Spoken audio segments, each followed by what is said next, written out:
I picked up the Behringer SL75C for $22 on Amazon, and it usually sells for around $30. Now, a lot of people try to compare this microphone to the Shure SM57, but the only microphone that's going to sound like the SM57 is the SM57. So let's see how this microphone stands on its own. Behringer SL75C is a dynamic microphone with a cardioid pickup pattern. It has a frequency response of 40 to 15,000 hertz, an impedance of 310 ohms with a sensitivity of negative 54 dB, and a maximum SPL of 150 dB. This microphone is specified as an instrument microphone. However, dynamic mics are often a great choice for dialogue, especially in an untreated room. So let's unbox the SL75C and check it out. If you're a content creator, gamer, streamer, and you're looking to level up your content, if you're interested in cameras, microphones, AV, and streaming gear, consider subscribing to my channel. I have new content coming out weekly with unboxings, reviews, and tutorials. Now let's get back to the SL75C. Okay, so let's go ahead and unpackage the SL75C. Just comes in this plastic wrap over the case itself, and just a fitted sleeve, so we'll take that off. And those of you that have seen a Behringer mic before, this is a similar case they use for a number of them.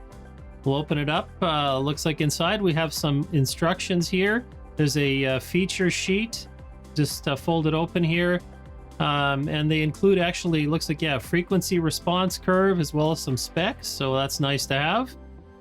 Then in the package, we have a foam insert to hold the microphone. Get the microphone itself. It's pretty heavy feeling, certainly feels very substantial. So it'll be interesting to see how this one performs. And we're also going to get a microphone clip, and it looks like it has a 5/8 to a 3/8 adapter in there as well. So not a cable with this mic, but otherwise what you need to get going. Now, I will tell you that the clip that comes with this microphone, it's really tight to go and put the mic in. I've done it a couple of times now, and it seems to be getting a little better. But just be aware of that. It's going to be fairly abrupt to take this in and out of the included clip. And here we are directly on the Behringer SL75C. It's connected to my Focusrite 8i6, and I have the gain set at about 4 o'clock. I haven't added any processing to the microphone, but I may boost it a bit in post. Now, based on the included frequency response graph with this microphone, I expect it to be fairly flat with a bit of a presence boost and really not too much on the low end. But this could be a good starting point if you want to just tweak the EQ a little bit to get the sound that you like.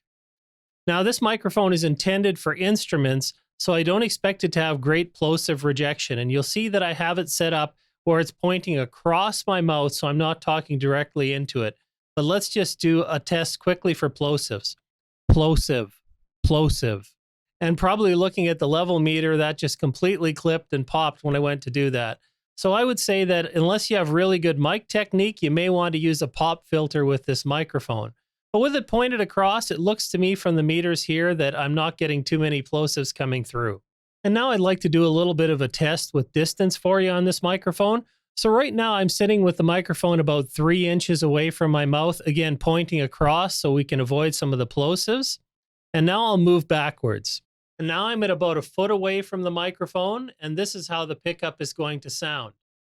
And here I am at about 24 inches away from the microphone, and this is how it sounds. Now, being a dynamic microphone, I wouldn't expect it to pick up a lot from any greater distances, so we won't try anything further than that. But the idea here is we can get good sound pickup when we're close to the microphone, and it will reject a lot of the room noise. I'll be silent now, and I'll let you hear if there's any room noise.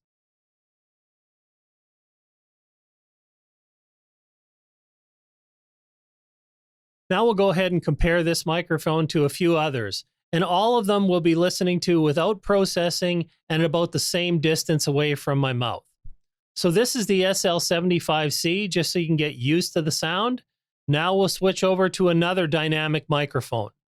And now we have the Behringer XM8500 microphone, again, with settings at around 4 o'clock on the interface for gain and no processing. And this is how it sounds.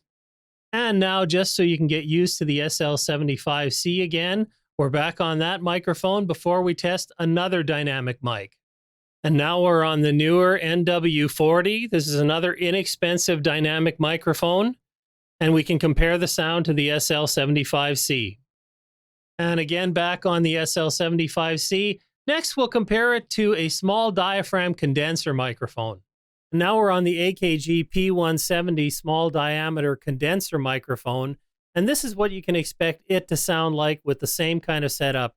Here I have the gain turned up to about 1130 to try and get the microphone levels as equal as possible, but again, no processing on this microphone. And once again, back on the SL75C, just to get you used to this.